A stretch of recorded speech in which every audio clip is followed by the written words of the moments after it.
మావుళ్ళు పట్టి మావుళ్ళు చూసేవా సత్సా కన్నల మధ్య శ్రీరాకబొట్టు కళ్ళాకాంతమని కాటికి పెట్టుకుని నిలుపుడతంలో నీళ్ళ చూసుకుందట సంసారం మొత్తాములు సాలనుకుని లక్ష్మీదేవా జోగులో శివుది గోరుడా తీసో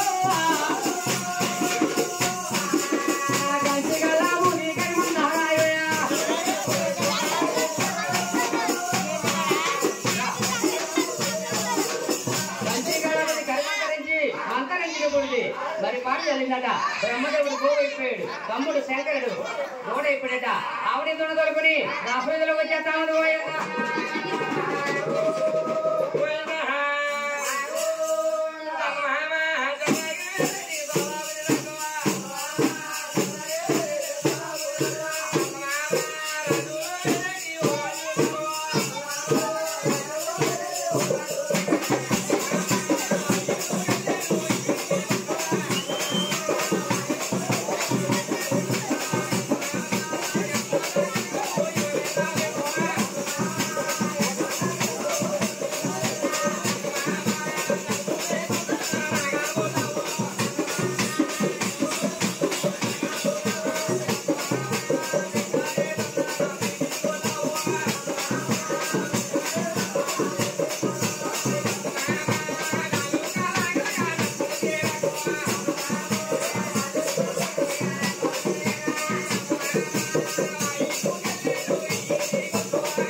కేకలు పెట్టేస్తామందట.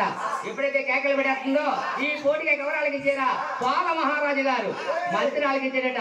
మంత్రి ఆలకించి రాజుగారి కచేరికి పరుగు పరుగులిపోయి రాజేంద్ర సబడిసిబడి రాజేంద్ర నాలుగు కళ్ళ కలగా లక్కన చేరాక కలక తప్పంతో కబలి గోవులు తోలుకొచ్చి మన రాసవీధుల్లో ఎవరో లక్ష్మీది అమ్మకం పెడుతుందండి, సబడిసి పెట్టండి మన 70 కోట్ల గోవులు మందులో అటువంటి గోవులు ఎన్నడూ చూడలేదన్నాడు మంత్రి గారు. మంత్రి మాట ఆలకించి పాల మహారాజు గారు సబడిసి పెట్టి పల్లకి తీసుకుని అలా గోవులు మందులో పోతా ఉన్నారు. లక్ష్మీదేవి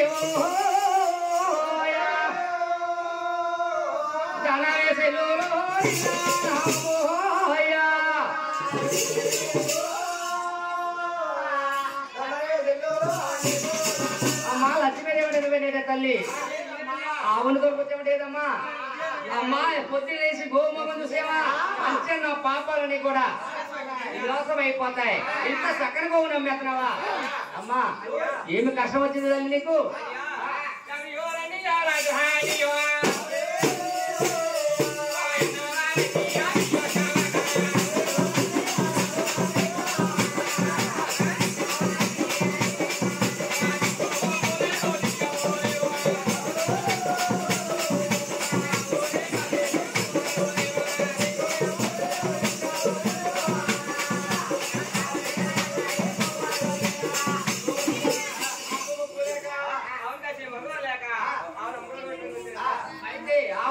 మగవారి లేదా అయితే ఆవును ఒకసారి పని చేసుకుంటాను, నచ్చితే తీసుకుంటాను, లేదా ఆవును తోలిపోవాలి, కరగను తిరిగి నీకు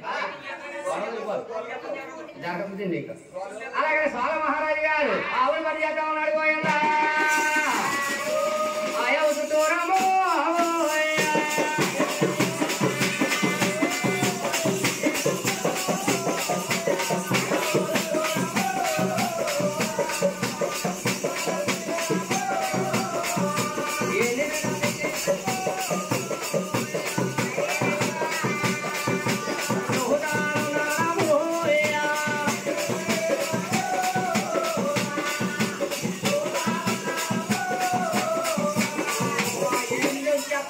కబలిగో ఎప్పుడైతే సవరించాడో ఎన్నో చేస్తా ఉన్నదా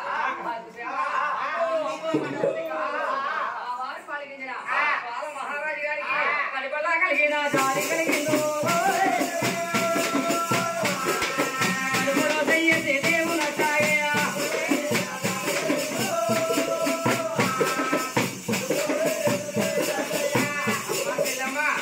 ఆవైతే నాకు నచ్చింది.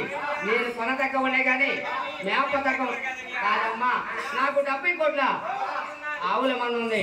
ఆ కాసేవాడు ఆదరకుమాడు గోపాలు ఉన్నాడు. ఆయన కౌలు పెడతాను. ఆడికి నచ్చిందనుకో ఆవును ఎంత డబ్బు అయినా ధనం అయినా కొనేస్తాను. అదొందా లేకపోతే ఈ ఆవును తోలిపోవాలి. అలాగేనా గోవిందా